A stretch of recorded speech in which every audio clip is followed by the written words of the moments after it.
I stopped trying to keep up with all the AI apps and tools that are being launched every single day because it's just way too much. But a couple of weeks ago, I read an article from a person whose opinion I value a lot, especially in the field of AI. So he was talking about a certain app, it's called Wispr Flow, and his story made a lot of sense to me. So I decided to give it a try. I started to experiment a bit with it, and it was super good. So in this video, I want to share how I am using this app and in which situations, both personally and professionally, it has been super useful to me and literally improved my life on a daily basis. It's very easy to use. You can download it on the phone and on the laptop, and from there you can basically use it directly. It's really easy. There's no learning curve or whatever. It's super easy. And I use it everywhere where I normally would type. A lot of WhatsApp, a lot of Google Docs where I, as a copywriter, write all my copy. I use it a lot in Apple Notes, and I also use it a lot to prompt in Gemini, Claude, things like that. So those are the most important places where I use it. And if you're using some of these apps as well, or similar other apps, then you are definitely going to get a lot of value out of this video. So let's start. And the first situation that I like to share is that I use it when I'm communicating with my colleagues. I'm working online and my colleagues are in the Netherlands mainly. I also have a colleague in Australia, and myself, I'm in Indonesia. So we communicate a lot through WhatsApp and email. So what I noticed that happens, and I only started to notice this when I was experimenting with Wispr Flow, but what I noticed is that normally when I'm typing, I start, especially if I have already typed a lot throughout the day,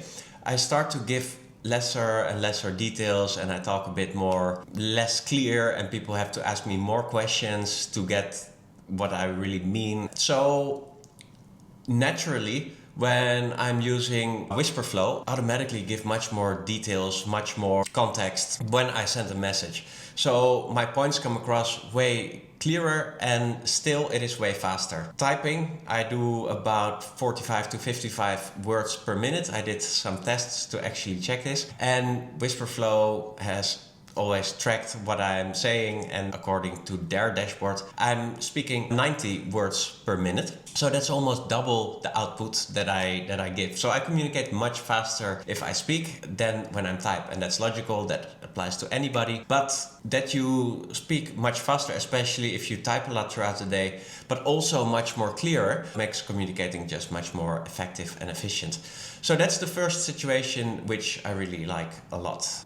One extra thing, you might think, okay, but if you talk and use this a lot through WhatsApp, what's the difference with a voice record and go like that? Well, quite often people are in a situation where they cannot listen to your speech note directly. More often people are able to read it directly. For example, if they are in another meeting, or if you're in public, you don't know exactly what somebody is saying in a speech note, so you don't know if you want to listen to it out loud where other people are also hearing what is being said. So that's the first use case, and that directly is a very important one to me, and this is one way how I use it every day a lot. So the second situation that I use this app is when I'm working with Claude. Naturally, somehow you give much more details, much more context when you are using a speech app than when you are typing everything. And that's just maybe laziness, or maybe don't want it to take so long to get your question out, because then only then you start to get your reply, and you want your reply faster. Don't waste too much time. So that's the second way how I use it a lot, and the result is that here also the output that I get is so much better. The conversations with AI are so much better. So this is a really good one. And then the third use case, this is a very specific one, but I think actually for quite a lot of people this might still be an interesting one as well. So when I'm going to boxing, I'm there quite a lot of time, and often I get messages when I'm training, and then I want to reply later, but I have like sweaty fingers and they don't work on the screen. Or if I want to do a speech text, but people around me are still training, so it's quite noisy. Sometimes there's loud music or padding or whatever. So it's difficult to take a speech note, but I still want to reply to somebody fast. And in that situation, this actually works really well as well. You can talk in quite a noisy environment and still it picks up what you are saying, and then it just sends like a proper text out. And actually it also works very well when you are whispering or talking really low volume. So that's another use case, a very specific one that is actually applicable to a lot of situations. So those are the use cases how I'm using it now. I wonder if you are already using a speech to text app, which you are using, and if there are other use cases that are very helpful to you. For me personally, the most important thing is it saves me a lot of time. Write about 30 to 40,000 words a day, and that takes a lot of time, and this just literally cuts time in half almost.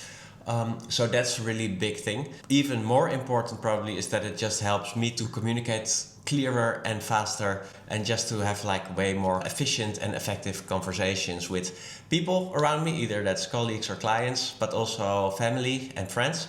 And machines, because AI just works much better when it gets much more context and details as well. And that is the natural way why this is so much more effective. So I hope you enjoyed this video, and if there are specific tools or things that you would like to share that you use in this situation, please let me know, because I'm always interested to experiment and to learn from your learnings.